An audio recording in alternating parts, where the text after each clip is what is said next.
Malam tanpa bintang menyimpan rahasia kelam. Tarian terakhir 6 ronggeng yang tak pernah kembali, hanya menyisakan suara gamelan yang menggema dari dunia tak kasat mata.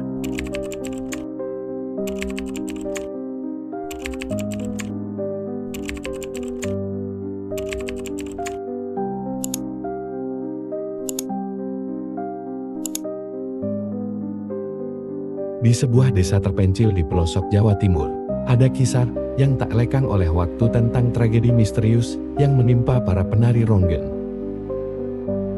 Desa itu, yang dikenal sebagai Desa Penari, dikelilingi oleh hutan lebat yang dipercaya menjadi gerbang ke dunia gaib. Puluhan tahun lalu, sebuah pesta adat diadakan untuk menghormati leluhur desa.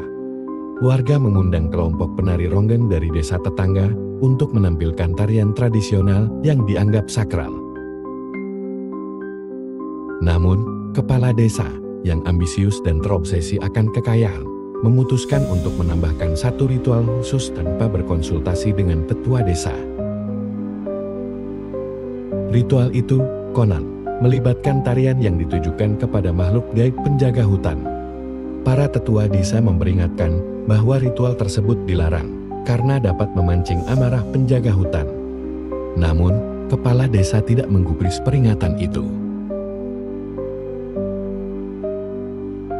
Malam itu, panggung besar didirikan di tengah hutan. Para penari ronggeng, berjumlah 6 orang, mengenakan pakaian tradisional yang dihiasi selendang merah. Mereka mulai menari dengan gemulai, diiringi tabuhan gamelan. Suasana berubah saat kepala desa menginstruksikan mereka untuk menari tanpa henti hingga subuh, sebagai bagian dari ritual. Tarian yang semula indah berubah menjadi ganjil, bahkan menyeramkan. Angin berhembus kencang, bunyi gamelan terdengar semakin menggema, dan beberapa penonton mengaku melihat bayangan hitam bergerak di antara pepohonan. Ketika lonceng tengah malam berbunyi, salah satu penari, Sari, tiba-tiba jatuh pingsan. Warga mengira ia kelelahan, tetapi tubuhnya terasa dingin seperti es. Dalam kebingungan itu, salah satu tetua desa berteriak, "Hentikan ritual ini. Mereka tidak akan kembali jika dilanjutkan." Namun, suara tetua itu diabaikan. Saat subuh tiba, penonton terkejut mendapati panggung kosong. Semua penari ronggeng hilang tanpa jejak. Hanya selendang merah mereka yang ditemukan tergeletak di tengah panggung, basah oleh embun bercampur darah. Warga desa berusaha mencari para penari selama berhari-hari. Namun, jejak mereka lenyap begitu saja.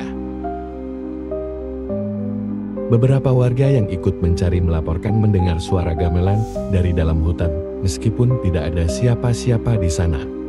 Ada juga yang mengaku melihat bayangan para penari, tetapi setiap kali mendekat, bayangan itu memudar seperti asap. Setelah kejadian itu, desa dihantui oleh suara-suara aneh setiap malam. Penduduk sering mendengar suara gamelan dan tawa lembut perempuan di tengah hutan. Beberapa bahkan mengaku melihat penari ronggeng menari di bawah sinar rembulan, dengan wajah pucat dan mata kosong. Tetua desa akhirnya menyimpulkan bahwa roh para penari telah terperangkap di dunia gaib sebagai hukuman atas pelanggaran ritual terlarang. Hingga kini, Desa Penari menjadi tempat yang dihindari, terutama saat malam tiba. Penduduk setempat percaya, siapapun yang memasuki hutan dengan niat buruk akan bernasib sama seperti para penari ronggeng, hilang secara gaib, menjadi bagian dari tarian abadi di dunia lain. Jika suatu saat langkahmu membawamu ke desa terpencil ini, dan angin malam membawa alunan gamelan dari arah hutan, berhentilah sejenak dan renungkan, apakah kamu cukup berani untuk melangkah lebih dekat, atau bijaksana untuk berbalik sebelum menjadi bagian dari tarian abadi mereka.